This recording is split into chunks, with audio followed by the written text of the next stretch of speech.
You're listening to the AI Moment with me, Jonathan Wagstaffe. It's me, Danny Denholt. And down this week, I want to talk about something which occurred to me out of the back of something that happened last week in the UK. There was quite a high-profile government and police case last week. And what it was about was that Aston Villa, which is a football team in the UK, were playing an Israeli team called Maccabi Tel Aviv. And the police decided that there would be too much of a problem if the Maccabi fans turned up. And so they sought to ban the away fans from the game, which at the time there was dispute about was, should they not? What's emerged last week is that one of the key pieces of evidence they were using was that there had been a game that Maccabi had played with West Ham United where there'd been a lot of violence. And it turns out this game never took place. And the reason they thought it did was they'd asked ChatGPT for its opinion, and it had invented this game with West Ham United where there'd been all this violence. So there's now an absolute fury about how much the police and the government were verifying the stuff they got from ChatGPT, which leads us to a point that I know you wanted to talk about, which is we still are at that point, aren't we, where we need to authenticate in the real world everything that comes out of our AI platforms.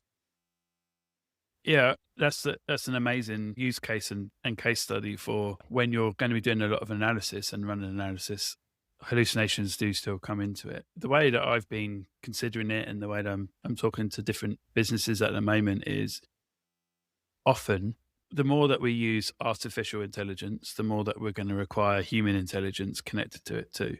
There are a number of different ways and reasons why when something has been touched with AI or has had tweaks and optimizations from AI, we're going to need humans to go off and verify and validate and authenticate that.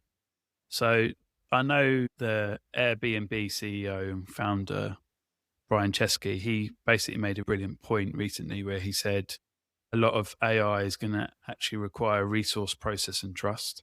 And the trust is going to have to come from humans who either seek out more human trust or seek out a watermark or some sort of score to do it. I think some companies are going to demand full verification and others will be happy to let it roll and move on and know there's some hallucinations and some problems. One way I've been looking at it and seeing it at scale is where there's an opportunity where human authentication and building trust is basically going to either become a technology issue or a human issue, and the solution is going to be hybrid AI. And one posit that I have is I think blockchain might be something, despite Web3's failure and some of the other connection problems that it had. I think blockchain might be something that companies dive into. So I think they're the sort of core aspects. What do you see? What do you think, Jonathan? Yeah, I think the challenge has been for a little while now, as we both know, that AI can produce very convincing content. It very, very quickly can produce what looks like a very convincing case or story. And so just because it's so fluent and so confident in the way it presents the information does not make it factual. And for me, I think the risk, people are misplacing the risk point for me in that everyone's saying, oh, the problem is that AI hallucinates sometimes.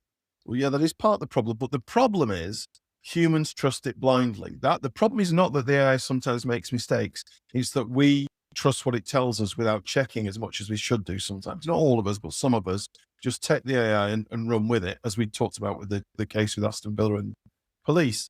So I think to your point, it's like we have to understand, was this stuff written by a person or was it verified by a person? Did somebody real approve this? If this information is coming out of your business, then what mechanism have you got to completely build that trust in the person receiving it, that it is a genuine piece of content with genuine truth and data in it, that your business stands behind, and that it's not just something that somebody stuck into AI and throw the answers out there? That trust is not a huge crisis. That trust will be a huge crisis unless we address it. The vehicles by which we address it, you're absolutely right. Could it be some kind of watermark? Could it be some kind of blockchain-based thing? Personally, I don't know if what blockchain to say how that would work, but sure, there's ways of working it. But it's something that I think we're going to increasingly need to own as a business to say this is verified by humans in some way. I remember being in a war room for a whole day when one of the data team pulled out a statistic based on the information that we had, it was completely true. It was just packaged in the wrong way. And I remember having to explain it and having to put out press statements and having to do interviews through the teams around just the way that we worded something. Maybe it wasn't misleading. It was just slightly misworded, which misled a few people. Imagine when that happens at scale with stats that maybe do or don't exist, or with data that it's pulled through and decided that that's the most interesting story to tell. So the way that I've been talking to different marketing leaders, for instance, or product leaders, is if you're going to pull through information or statistics, you just have to be really careful about how you frame it and how things are going to be screen grabbed and shared. And very often people accept human error because humans make mistakes and errors. Whereas where it comes to tech and AI, they're used to Excel being completely right or completely wrong. And I think with AI, people are still waiting for the big blunder to say, told you so, or here's a big issue. So I'd just be mindful of, like you said, blind trust, and just really consider that so many team members who love to get an answer and blindly trust it, the behavior is always going to be that because it's their default, whereas some other team members will be a little bit more thoughtful and considerate about it. I'd just consider those things and how you pre-plan or plan out how you would communicate that if something went awry, rather than spending the whole day on something that might just be something that was worded wrongly. So I think if we take the histories of yesterday and apply them to the future, we'll be in a better place to have the right crisis comms or remove that friction. Yeah, and I think the other thing, of course, in our personal lives, the not trusting it blindly bit. We are starting to see malicious actors. We're certainly starting to see certain political figures using AI to manipulate truth, to manipulate images, video. So I think we all have to get a bit cleverer about just taking a step back from just about anything we see and saying, you know what, is this real? How else do I verify that this thing is real? Because there will be malicious actors in business, in life, in politics, in wherever. So our trust at the moment is probably overbaked, and we need to just wind that back a bit and see how we verify what's in front of us.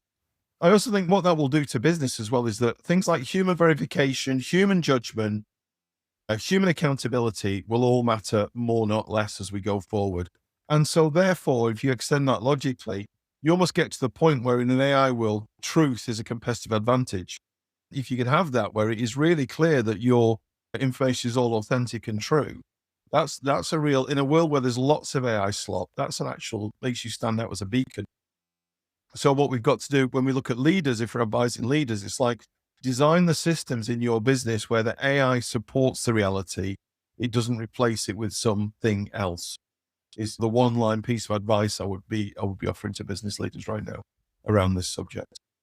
Yeah, it comes back to the time aspect, the truth aspect, and the trust aspect, right? And I think that's going to be something that you hear all the time is the 3 T's that we said about before.